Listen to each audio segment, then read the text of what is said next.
You ever get that feeling that you're playing a game you just can't win? Like you're chasing all the things you're supposed to want, but when you get them, you just feel kind of empty?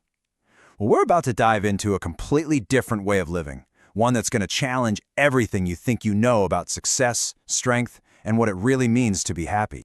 I mean, think about it. From day one, the race is on. And what's the first thing we're all taught to chase? It's almost always about getting more wealth. It's like rule number one in the game of modern life. And okay, so let's say you get some of that wealth. The game doesn't stop, right? Oh no, it just levels up. Now it's about getting more status. You feel that pull, that need to be seen, to be important, to keep climbing that social ladder. And then, what's waiting at the very top of that ladder? The supposed grand prize? More power. The ability to call the shots, to have influence, to shape the world just the way you want it. But here's the really weird part. After all that work, after the chasing, the climbing, getting the wealth, the status, and the power, why do so many of us still have that nagging feeling of emptiness? It's like you finally get to the summit and discover there's absolutely nothing there. And you know what? It gets worse. Our bodies, they start to protest. This endless chase puts this unbearable weight on us, and our own biology starts to rebel. We're talking chronic stress, high blood pressure, even heart disease and cancer. These aren't just random bits of bad luck. They are literally our bodies screaming at us, saying, I can't carry this burden anymore. So where is all this inner turmoil coming from?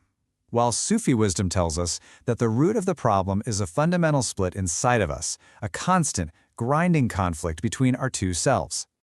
And this is where it gets really fascinating. See, on one side you have the ego, or ana. That's the false self. It's the identity that society slaps on you, and man, is it filled with endless desires.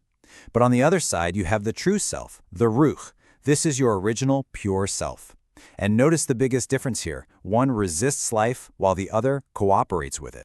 So let's really pin this down. What is the ego? Honestly, think of it like a ghost that we build ourselves. It's just a collection of labels, right? Your name, your job, where you're from.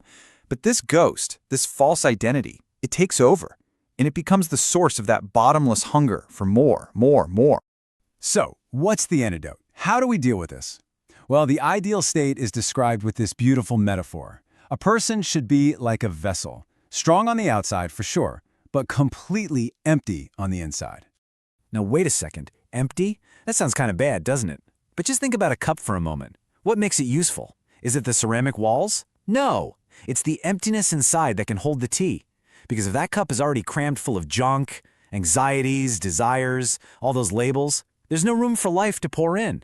The emptiness? That's where the potential is. And this brings us right to the ego's favorite way of dealing with the world, through a constant, draining fight. A battle that, by its very nature, it is absolutely destined to lose. Now, get ready for this one because it's a bit of a bombshell. Willpower is a disease you have labeled as health. Whoa. I mean, we are taught our whole lives that willpower is the ultimate virtue, the key to success. But from this perspective, it's nothing more than the ego's favorite tool. It's the brute force we use to try and bend reality to our will, and all it does is lock us into a life of exhausting, never-ending struggle. This image just captures it perfectly.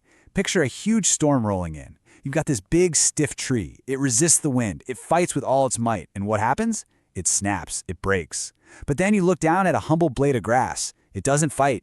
It cooperates with the wind. It bends. It yields. And after the storm passes, it just pops right back up. It survives not through force, but through pure flexibility. So this all leads us to the core alternative, the art of surrender. And look, when we say surrender, we are not talking about weakness or giving up. This is about discovering a totally different kind of strength, a profound power that comes from yielding. The secret of a judo master is a fantastic real-world example. So an opponent comes charging at you with everything they've got. A normal fighter would brace, resist, meet force with force, and they'd both probably get hurt. But the master? They don't resist. They cooperate with the attack, using their own opponent's energy to throw them off balance. Victory is achieved effortlessly, without ever really getting into a fight. That's the power of non-resistance. There's a wonderful little parable that illustrates this so perfectly. It's called The Story of the Master Cat. So the story goes, there's this town with a terrifying rat. I mean, this rat is so formidable that even a great warrior can't deal with it. So they summon the most famous, most skilled cats in the entire land. And these expert cats, they get together, they plan, they strategize, they scheme, and one by one, every single one of them is defeated by this one rat.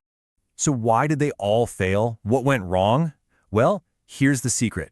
Their mistake was that they were trying to be a cat. All their thinking, all their planning, all that effort, it just got in the way of their own natural instinct. Finally, the master cat shows up. This cat doesn't have a plan. It doesn't strategize. It doesn't think. It just is.